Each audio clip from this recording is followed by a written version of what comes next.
Oke, balik lagi ya. Ini ceritanya aku dapat salah satu kontak dari temanku yang kebetulan dia juga gagal bayar di SPL Letters pinjam lagi. Jadi masih berlanjut dari yang video yang kemarin. Jadi ya masih lagi ini aja yang di ini ya. Tapi udahlah. Kita coba bahas dulu nih. Kayak sisi penagihan WA yang dilakukan sama DC pinjolnya SPL Letters pinjam. Kita lihat dulu ya. Oke, di sini ada kepada Bapak Ibu ini aku sensor ya. Ini untuk privasi, kemudian jadwal pengambilan dana ke rumah, tagihan SPL Letters pinjam. Pengambilan dana ke rumah apa sih? Ini kan pinjaman online gitu loh, bayarnya online gitu, nggak ada istilahnya pengambilan dana ke rumah. Ini DC pinjol tolol lagi nih, kesel banget loh dengernya. Oke lah, ini sampai ketakutan loh, ini gara-gara ada jadwal pengambilan dana ke rumah. Apaan ada jadwal-jadwal? Ini kalau misalnya ada jadwal-jadwal kayak gini ya pasti orangnya keburu kabur lah gitu loh. Ngapain juga ada penulisan jadwal pengambilan dana ke rumah? Ngaco ini orang. Ada pinjol tolol juga malah lagi disewa lagi. Ya udah lanjut. Oke, kelengkapan surat berkas, surat blacklist ya, selik OJK, surat jalan, lampiran perjanjian kontrak elektronik. Pelaksanaan pertanggal 4 Desember sampai dengan 8 Desember. Oke. Ini berarti besok ya ceritanya ya. Note-nya siapkan materai 10.000. Apaan sih siapkan materai 10.000 tuh buat apa lo? Ngapain sih? Mau ngapain? Mau lampiran perjanjian kontrak itu kah maksudnya? Enggak ada istilah materai 10.000 nih. Kalau misalnya aku yang ditagih ini aku usir sih. Orang gak ada otak emang. Apalagi nih, silakan stay di rumah. Emang dikira si nasabahnya gak ada kerjaan apa? Enak amat. Dikira DC pinjol siapa emang? Orang tua emang. Gila emang. Ini kemudian ada lagi akan dikoordinasikan dengan RT RW setempat. RT RW setempat lagi diancam.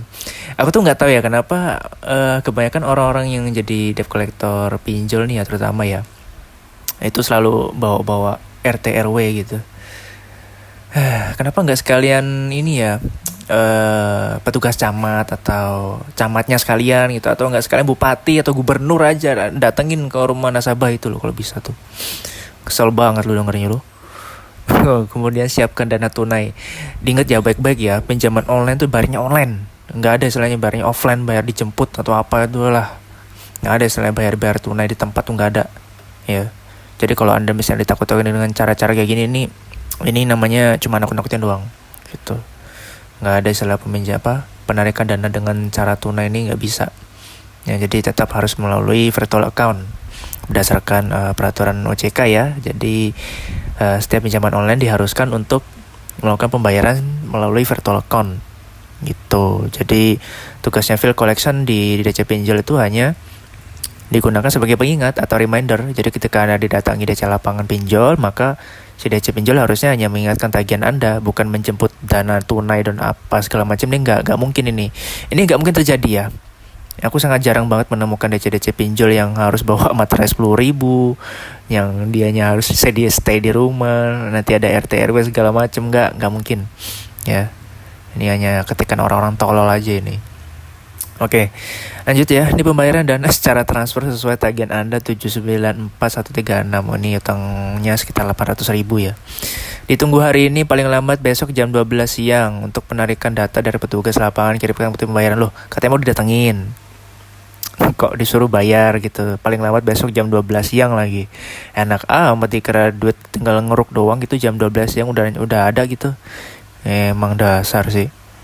Aku tuh nggak tahu lagi ya kenapa orang-orang kayak gini nih direkrut untuk menagih gitu loh.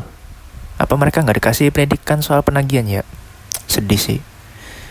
Apalagi yang nagih nih kayaknya pasti bisa ditebak ini kayak ini ya, bocil gitu mungkin ya, bocil anak yang baru lulus SMA, yang mereka nggak dibekali dengan penagihan yang benar gitu, terus mereka dengan cara-cara arogan seperti ini melakukan penagihan sampai ngancem-ngancem bawa RT RW, terus surat blacklist, surat jalan segala macam. Ini kayaknya bullshit ya. Jadi jangan dipercaya. untuk tipikal-tipikal penagihan-penagihan WA kayak gini. Jadi solusinya sangat sederhana sekali, abaikan aja WA kayak gini nih, hapus aja, kalau bisa blok aja nomornya. Tinggal blok, habis itu nomornya kalau misalnya mungkin bisa gitu, teror balik aja nih nomor mana nih. Ini mumpung masih ada di video nih. Nih teror aja nih kalau bisa nih. Recommended banget nih kalau bisa diteror gitu. Kesel amat ya. Ya, kurang lebih beginilah cara penagihan si SPayLater pinjam melalui surat jalan, surat blacklist, dan lampiran perjanjian kontrak elektronik.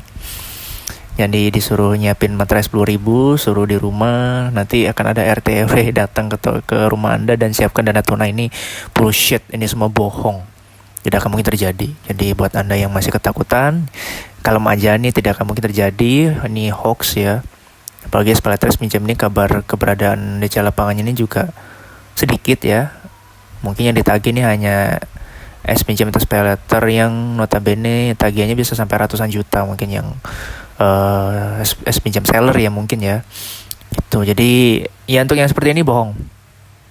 Kalau misalnya didatangin nggak mungkin langsung tiba-tiba ada pengumuman kayak gini, pasti udah kabur nasabahnya ya.